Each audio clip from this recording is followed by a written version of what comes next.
धागों में छुपा रोशनी का राज कहते हैं, जब इंसान की आखिरी उम्मीद बुझ जाती है तब एक नूर उसके अंदर जल उठता है, वही नूर जो सीधा ऊपर वाले से आता है। यह कहानी है रहीम मियां की, एक ऐसा दर्जी जिसने अपनी सुई से सिर्फ कपड़े नहीं बल्कि टूटी हुई उम्मीदें भी सीं। शहर हैदराबाद की एक पुरानी बस्ती, गली नंबर 7 में एक छोटी सी दुकान थी, रहीम सिलाई हाउस। नाम भले बड़ा था, मगर दुकान इतनी कि 2 लोग साथ बैठ जाएं तो तीसरे को सांस लेने की जगह ना मिले। दीवारों पर पुराने अखबार चिपके थे ताकि बारिश में नमी अंदर ना आए, और छत से लटकता एक पंखा जो हर झोंके के साथ कराहता हुआ घूमता था। रहीम मियां की उम्र करीब 50 रही होगी। सिर के बाल सफेद, मगर आंखों में यकीन की चमक अब भी जवान थी। बीवी सालों पहले गुजर चुकी थी और एक ही बेटी थी, जोया, जो कॉलेज में पढ़ती थी, मगर फीस भरना मुश्किल होता जा रहा था। एक सुबह रहीम मियां दुकान पहुंचे तो देखा सामने की दीवार पूरी तरह ढह चुकी थी। सिलाई मशीन बारिश में डूबकर जंग खा चुकी थी। बस कुछ सूखे धागे और एक पुरानी कुरान बची थी। वो कुरान उठाई, माथे से लगाई और बोले, या अल्लाह, जब तू गिराता है तो उठाने का भी कोई रास्ता रखता है। गली के लोग आए, बोले, रहीम मियां, अब छोड़ दीजिए ये सिलाई का काम, उम्र हो गई है, किसके लिए मेहनत करोगे। रहीम मुस्कुराए, जिसके लिए सांस लेता हूं उसी के लिए सुई चलाऊंगा, बाकी सब उसी का लिखा है। उस रोज वो टूटी दीवार के सामने बैठ गए, जंग लगी मशीन की तरफ देखा और दुआ मांगी, या रब, अगर मेरी मेहनत तेरे नाम की है तो मेरे हाथों में फिर से जान डाल दे। 3 दिन बाद उसी गली से गुजरी फातिमा बेगम, एक अमीर घर की औरत, जो किसी वक्त रहीम मियां की दुकान में अपने बच्चों के कपड़े सिलवाती थी। उसने देखा बूढ़ा दर्जी अब भी टूटी मशीन के सामने बैठा तस्बीह पढ़ रहा है। वो बोली, मियां, अभी तक दुकान बंद नहीं की। रहीम ने हंसकर कहा, बीबी, दुकान बंद कर दूं तो रोजी कहां से आएगी, और अगर रोजी बंद। फातिमा बेगम ने कहा, मुझे एक खास कपड़ा सिलवाना है, मेरी बेटी का निकाह है, लेकिन वक्त बहुत कम है।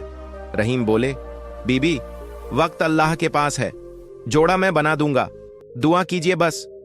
3 रातें वो बिना सोए मोमबत्ती की रोशनी में सिलाई करते रहे। हर टांके के साथ एक दुआ निकलती, या अल्लाह, इस घर में मोहब्बत बरसाना। जब जोड़ा तैयार हुआ, वो किसी शाही डिजाइनर के कपड़े से कम नहीं था। फातिमा बेगम आई, जोड़ा देखा और कुछ लम्हों तक कुछ बोली नहीं। फिर कहा, मियां, आपके हाथों में बरकत है। मैं शहर के मीर ग्रुप स्कूल की चेयरपर्सन हूं। हमें यूनिफॉर्म के लिए भरोसेमंद दर्जी चाहिए, क्या आप संभाल लेंगे। रहीम की आंखों में पानी भर आया। बोले, अगर यह अल्लाह की मर्जी है तो सुई खुद रास्ता बना लेगी। कुछ ही हफ्तों में रहीम की टूटी दुकान स्कूल यूनिफॉर्म्स का सबसे भरोसेमंद ठिकाना बन गई। जोया की फीस चुक गई। मशीन की जगह अब 4 मशीनें थीं, लेकिन रहीम वहीं रहे, सादा, शांत और सजदे में डूबे हुए। एक दिन स्कूल की मीटिंग में चेयरपर्सन फातिमा ने कहा, हम नई शाखा खोल रहे हैं, हम चाहते हैं कि रहीम साहब इस प्रोजेक्ट के डायरेक्टर बने।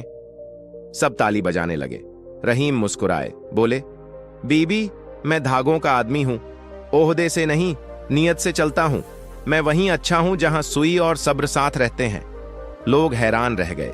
जिसने जिंदगी भर टूटी कुर्सी पर सिलाई की, उसने कुर्सी का मोह छोड़ दिया।